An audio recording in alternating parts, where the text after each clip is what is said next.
नमो बुद्धाय, जय भीम. मी तेजल खिल्लारे. लोकज्योती मराठी या यूट्यूब चॅनलमध्ये आपल्या सर्व प्रेक्षकांचे मनापासून स्वागत.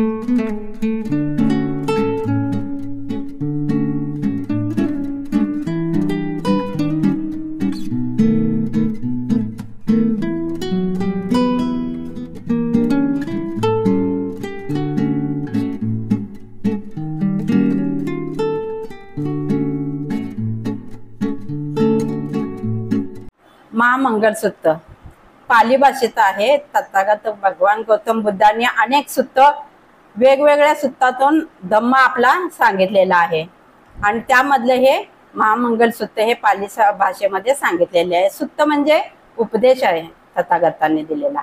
या सूत्रामध्ये मानवाचे कल्याण, महामंगलसूत्र, महा म्हणजे मोठे, मंगल म्हणजे चांगले, कल्याण, मानवाचे कल्याण कशा प्रकारे केले जाईल आणि माणूस सुखी कसा होईल हे या महामंगलसूत्रामध्ये तथागतांनी 38 प्रकारचे शुभ कर्म सांगितलेले आहेत.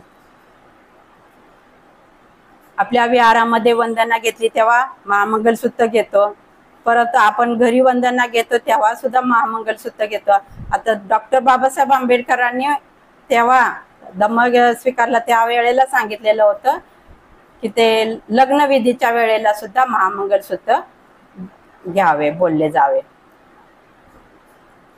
जेव्हा भगवान बुद्ध अनाथपिंडकाच्या जेतवनारामात असताना श्रावस्ती नगरीत अनेक विद्वान लोक मानवाच्या कल्याणासाठी, मानवाच्या जीवनामध्ये मंगल कार्य काय आहे हे मानवाच्या कल्याणासाठी ते वेगवेगळे विचार करीत होते. ते विद्वान लोक यामध्ये सांगितले, एवमे सुत्तं एकं समये भगवा सावतीय विहरते जेतवने अनाथपिंडकस आरामे अत्तको आयत्तरा देवता अभिकंताय रत्तिया अभिकंतवन्ना केवल कंपन जेतवनन ओभासेत्वा एन भगवा तेन पसकत्मि उपसत्मित्वा भगवंतं अभिवादेत्वा एकमंतन 88 एकमंतन पित्ता कोसा देवता भगवंत गाथाय अज्जबासी. म्हणजे याचा मराठीत अर्थ आहे, असे मी ऐकले आहे की एके वेळी भगवान श्रावस्ती येथे जेतवनात अनाथपिंडकाच्या आश्रमात राहत होते. तेव्हा रात्र संपत आली असता एक देवता म्हणजे आपण इथे परमेश्वर देव असे मानत नाही, म्हणजे देवता म्हणजे ज्ञानीपुरुष हे देवता सर्व ते जेतवन प्रकाशित करून भगवंताजवळ आली आणि भगवंतांना वंदन करून एका बाजूला उभी राहिली आणि ती देवता भगवंतांना गातेने म्हणाले, बहुदेवा मनुसाच मंगलाने अचिंतयो आखंक माना स्वतःनन गृही मंगलमुत्तम. जे देवता आली आणि तथागत भगवान गौतम बुद्धांना सांगितले की मानवाचे कल्याण कशात आहे आणि आम्ही खूप विद्वान लोकांनी खूप वेगवेगळ्या प्रकारे त्यांनी सांगितले, ज्ञानी लोकांनी, की जीवनाचे मंगल कार्य कशामुळे होते. तर कोणी सांगितले की धम्मचर्चा देवपूजा केल्याने, उपासतापास केल्याने, कोणी म्हणाले यज्ञयाग केल्याने सुख प्राप्त होते, कोणी म्हणे दान धर्म केल्याने, तीर्थयात्रा केल्याने सुख प्राप्त होते. अशा अनेक प्रकारचे विचार त्यांनी ज्ञानी लोकांनी चर्चा केलेली होती, परंतु एकमेकांचे विचार त्यांना पटले नाहीत. त्यामुळे ते ज्ञानी एक पुरुष बोलला की तथागत इथे आहेत श्रावस्ती येथे, त्यांना आपण जाऊन विचारूया आणि आपले मनाचे समाधान करून घेऊया. ते आपला विषय हे करून चर्चेचा आपल्याला सांगतील पर्याय. त्यामधील एक देवता बुद्धांजवळ जाऊन त्यांना वंदन करून एका बाजूला उभी राहिली आणि त्यांना सांगितले, मानवाच्या जीवनातील मंगल कार्य कोणते आहे आणि आम्हाला सांगा, त्यामुळे आमचे समाधान होईल. बहुदेवा मनुसाच मंगलाने अचिंतयो आखंकमाना स्वतःनन गृही मंगलान. त्यावर तथागत बुद्ध म्हणतात, असेवनाच बालानम पंडितानंच सेवनम पूजाच पूजनीयान एतं मंगलमत. म्हणजे मूर्खांची संगत न करणे, शहाण्या माणसांची संगत करणे, असे तथागत बुद्धांनी सांगितलेले आहे. मूर्ख लोक कोण? आता व्यसनी, जुगारी, व्यभिचारी, गुंड, चोर, खुनी, आळशी माणसांची संगत करू नका, कारण त्यामुळे आपण त्यांच्याप्रमाणेच दुर्गुणी होतो. आणि म्हणून नेहमी सज्जनांची संगत करा असे सांगितलेले आहे. त्यामुळे कोणत्याही प्रकारची आपल्याला हानी होत नाही सज्जनांची, विद्वानांची संगत केल्यामुळे. संत कबीर म्हणतात आपल्या दोह्यामध्ये, संगत करे बडे की तो बढत बढत जाए, संगत करे गधे की फिर फिर गोता खाए.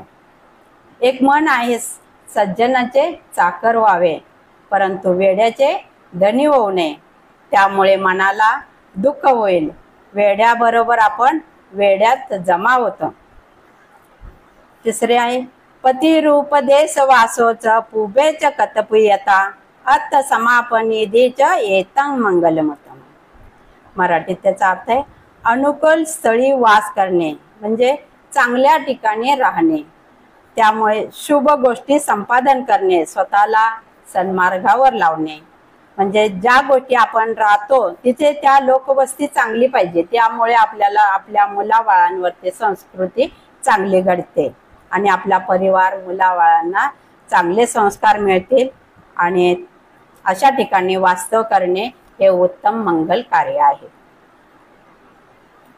बाहू सचंच सिंपंच विनयोच सुशिकितो सुभाषिताच या वाचा एतं मंगलमुत्तमम्. बाहू सचंच सिंपंच म्हणजे अंगी बहुत स्कृत असावा, वेगवेगळ्या कला संपादन असाव्यात, आपल्या अंगात कला पाहिजेत. त्यामुळे आपण आपलं कला असून चारित्र्य पण चांगले पाहिजे, आपली वाचा चांगली पाहिजे, काया वाचा मनाने सुद्धा आपले नम्र असले पाहिजे, विनय नम्रता असली पाहिजे, वाचा योग्य असावी. त्यामुळे आपले परिवार सुखी राहण्यासाठी अनेक कौशल्य सुद्धा असले पाहिजे. हे उत्तम मंगल आहे. माता पितू पठानन पुत्रदारस संग हो अनाकुलाच कमंता एतं मंगलमतम. आई वडिलांची सेवा करणे, आई वडील मुलांना जन्म देतात, पालन पोषण करतात, दुनिया दाखवतात. भगवान बुद्ध म्हणतात आई वडील हे आपली पूर्व दिशा आहे, सिगाल सुत्तामध्ये सांगितलेलं आहे. त्यांच्यासारखे दैवत नाही. तसेच आपण कुटुंबात राहते तर कुटुंबातील पण प्रत्येक व्यक्तींचा आपण मान सन्मान आदर केला पाहिजे आणि त्यांची सेवा केली पाहिजे. पत्नीची पण आपण, पत्नी आपली पश्चिम दिशा आहे असं सिगाल सुत्तामध्ये तथागत गौतम बुद्धांनी सांगितलेले. आपल्या परिवाराची ती पत्नी सेवा करते, आपल्या संपत्तीचे रक्षण करते, सर्वांशी ते सौजन्याने वागते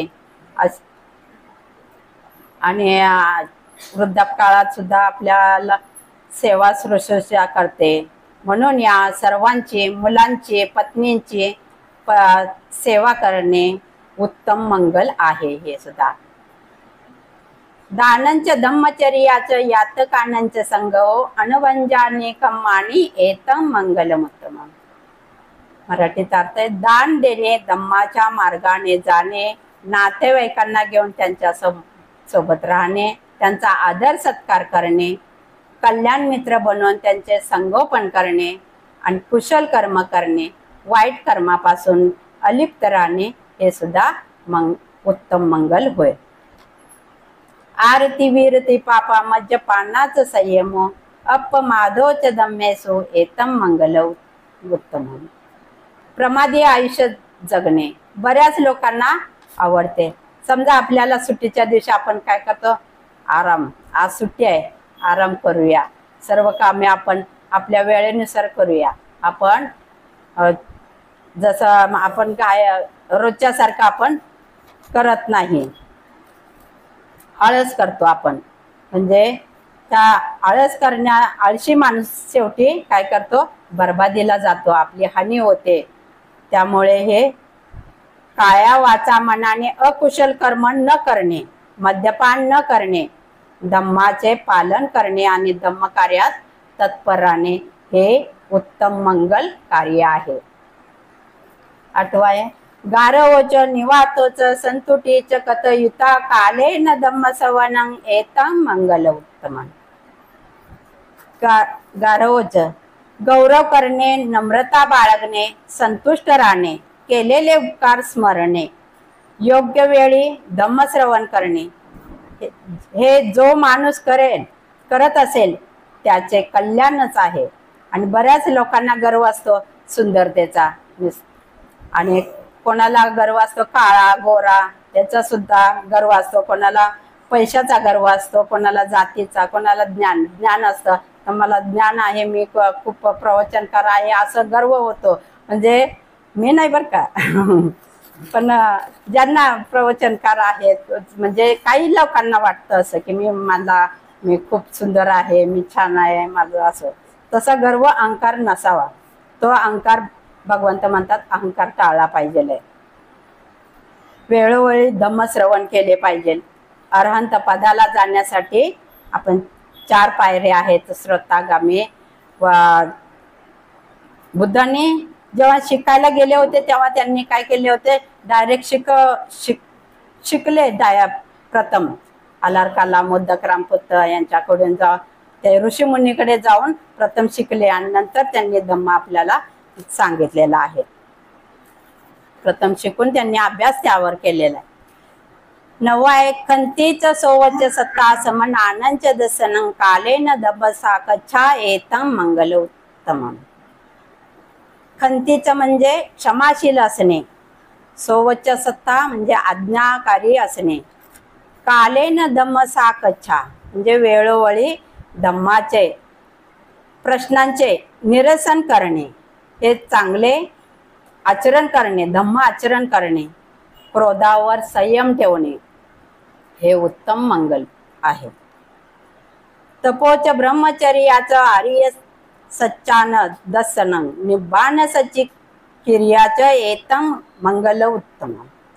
तपोच म्हणजे तप करणे, चित्ताला एकाग्र करणे, ब्रह्मचर्याचे पालन करणे, आर्य सच्चान म्हणजे 4 आर्य सत्याला जाणणे, निब्बाण सच्ची क्रियाचं म्हणजे निर्वाणाचा साक्षात्कार अनुभव घेणे, म्हणजेच विकारातून मुक्त होणे, तृष्णेतून मुक्त होणे व आनंदी जीवन जगणे हे उत्तम मंगल होय. 11 पुट्ठ सलोक धम्मेई चित्तन्यस न कंपती असोकं विरंजन केमं एतं मंगलम उत्तम. ज्यांचे मन लोकधम्माने विचलित होत नाही ते लोकधर्मीय आहेत. असे 8 आहेत. लाभ हानी, यश अपयश, निंदा स्तुती, सुख आणि दुःख हे 8 प्रकारचे लोकधर्मीय आहेत. ज्यांचे चित्तात अकुशल कर्म होत नाही, चंचल चित्त होत नाही हे उत्तम मंगल आहे. एता दिसानी कत्वानं सब्बथम पराजिता सब्बंत स्वंती गच्छन्ति तंते सं मंगल उत्तम. एता दिसानी कत्वानी म्हणजे अशा प्रकारे हे तथागत भगवान गौतम बुद्धाने मानवाच्या कल्याणाचे 38 प्रकारचे जे शुभ मंगल कार्य सांगितलेले आहे त्याप्रमाणे जो कोणी कार्य ते करत राहील त्याचे कल्याण होईल. सब्बतम पराजिता तो जिथे जिथे जाईल तिथे तिथे तो हार होणार नाही त्याची, तो पराजित जिंकतच राहील तो. आणि हे श्रेष्ठ आणि सर्व सामान्य माणसाची उन्नती होईल, प्रगती होईल हे उत्तम मंगल आहे. अशा प्रकारे महामंगलसूत्र भगवान बुद्धाने जेतवनात सांगितलेले आहे आणि हे मानवाचे कल्याण आहे. हे ऐकून सर्व ज्ञानी लोक, देवता लोक समाधानी झाले आणि तथागतांना वंदन करून ते निघून गेले. आणि हे मंगलसूत्र प्रत्येकाने आपल्या जीवनामध्ये आचरणात आणावे. त्यामुळे मानवाचे कल्याण होईल. सबे सत्ता सुखी होतो, सर्वांचे कल्याण हो, सर्वांना सुखाचा सुख प्राप्त हो. आणि येथे मला बोलण्याची संधी दिली या विहारांनी, त्यामुळे सर्वांचे तुमचे धन्यवाद. मी एवढे बोलून मी माझे प्रवचनाचं समाप्त. नमो बुद्धाय. जय भीम. आज श्रावण पौर्णिमा. श्रावण पौर्णिमेच्या निमित्ताने एक वर्षावासाची पौर्णिमा म्हणून दम्मदीप बुद्ध विहार एकता बौद्ध विकास महामंडळ त्या महिला मंडळाने आज 5 तासाचं उपवासत व्रत घेतलेलं होतं. आणि या 5 तासाच्या उपवासत व्रतामध्ये मी स्वतः जयश्री गायकवाड, बबिता कांबळे, निर्मलाताई गेगडमल, लीला दोंदे, मनीषा कांबळे, मंदाताई नांदगाय, माधवी ढसाळ, त्याच्यानंतर जेठीतोर ताई, पंचकुला गायकवाड अशा 8 ते 9 महिलांनी यामध्ये सहभाग घेतला होता. या सहभागामध्ये आम्ही आनापानसती ध्यान, त्याच्यानंतर मैत्री भावनेच्या ध्यानाची माहिती आणि सराव करून घेतला. यानंतर अनेक महिलांनी आपल्या हा पहिला उपवासात असं होतं की अनेक महिलांनी ज्या म्हटल्या ऐनच्च गीत विसुख दर्शन ठाणा वेरमणी गंधमाला विलेपन धारण वेरमणी या शिलांचा त्यांनी आचरण केलेलं आहे. संपूर्ण आपला साध शृंगार जो असतो रोज नियमित करायचा त्याचा त्याग केलेला आहे. म्हणजे तृष्णेपासून आम्ही अलिप्त झालेलो आहोत. एक काही तास ज्यामध्ये मन गुंतलेलं असतं, विशेषतः स्त्रीवर्गाचं साध शृंगारामध्ये, त्याच्यातून अलिप्त झालेलो होतो. आणि एक आनापानसती ध्यानामुळे बराचसा सकारात्मक प्रवाह मनामध्ये सतत चालून धम्म मार्गावर आरूढ होण्याला प्रेरणा मिळालेली आहे. तर एवढं बोलून मी माझे 2 शब्द संपवते. जय भीम सर्वांना.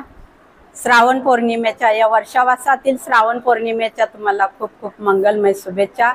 आणि आज आम्ही उपवासत व्रत आम्ही सर्व महिलांनी येथे दम्मदीप विहारामध्ये धरलेलं आहे, घेतलेलं आहे. आणि आम्हाला बंतेंनी आम्हाला अष्टशील दिलेला आहे आणि त्याप्रमाणे आम्ही अष्टशील पालन केलेलं आहे. 12च्या आत भोजन केलेलं आहे आणि माला गंध विलेपन धारण याचं म्हणजे त्याग केलेला आहे. आणि उंच आसनावर बसलेलं नाही, म्हणजे त्या अष्टशिलाचे पालन केलेलं आहे आम्ही. आणि आम्हाला खूप ध्यान वगैरे केलेलं आहे, मैत्री भावनाचं ध्यान केलेलं आहे, आनापान ध्यान साधना केलेली आहे आणि धम्म प्रवचन केले, ऐकले, चक्रमण क्रिया केलेली आहे. आणि अशा प्रकारे आम्ही खूप आमचं मनाला चिंतन मनन आम्ही केलेलं आहे दिवसभरामध्ये. आणि 24 तासापर्यंत आम्ही हे अष्टशिलाचे पालन करणार आहे. आणि दुसऱ्या दिवशी सकाळी पंचशील घेऊन आम्ही हे उपवासात व्रत सोडणार आहे. नमो बुद्धाय. जय भीम. हार्दिक शुभेच्छा. नेहमीप्रमाणे आज आम्ही वर्षावासानिमित्त आणि श्रावण पौर्णिमेचं औचित्य साधून भंते कश्यप यांच्या मार्गदर्शनाखाली उपवासात धारण केलेला आहे. उपवासात धारण करताना भंतांनी आम्हाला अष्टशील ग्रहण केलं आणि ते आम्ही आचरणात आणण्याचा पूर्णपणे प्रयत्न केलेला आहे. या 11 ते 4 या वेळामध्ये आम्ही उपवासात धारण केलेला आहे आणि त्या वेळामध्ये आम्ही धम्मचर्चा केली, ध्यान साधना केली. भंतेंनी आम्हाला काही नवीन गाथांचं मार्गदर्शन केलं आणि जयश्रीताईंनी काही आम्हाला धम्मदेशना देऊन काही गाथेंचा मराठी अर्थ सांगितलेला आहे. आणि विशेष म्हणजे ध्यान साधना करताना आम्हाला स्वतःला जवळ बघता आलं. आणि ध्यान साधना करताना किंवा ह्या 4 तासामध्ये अगदी विहाराच्या 4 भिंतींच्या पलीकडे आम्ही गेलेलोच नाही. 4 भिंतींच्या आतमध्येच आम्ही उपवास धारण केलेला आहे. किंवा आम्हाला कुठलेही विहार आणि धम्म किंवा देसना ह्या व्यतिरिक्त कुठलेही विचार आमच्या मनामध्ये आलेले नाहीत. आणि हे सर्व करताना आम्हाला अतिशय आनंद झालेला आहे. आणि धम्ममय वातावरणामध्ये केलेले हे उपवास आम्ही पुन्हा अगदी महिन्याचे 4 जे उपवास असतात ते धारण करण्याचं ठरवलेलं आहे. जय भीम. नमो बुद्धाय. उपवासात मध्ये आम्ही ध्यान एकाग्र कसं करावं, परत मनातील द्वेष काढून टाकणे, तृष्णा काढून टाकणे, हे सर्व शिकलो. जय भीम. प्रथम श्रावण पौर्णिमेच्या सर्वांना शुभेच्छा. आणि मानगो आलाय म्हणजे नेहमी तर येतोच, पण आज आम्ही उपवासात केलं त्याच्यामुळं फार छान अनुभव आला. आनापानसती सगळं संक्रमण सगळं व्यवस्थित केलं आणि छान वाटलं. इतर महिलांनी पण यावं आणि त्यांनी पण करावं अशी आमची इच्छा आहे. आमचे असेच नवनवीन व्हिडिओ पाहण्यासाठी आमच्या YouTube चॅनलला सबस्क्राईब, लाईक व शेअर करायला विसरू नका. धन्यवाद.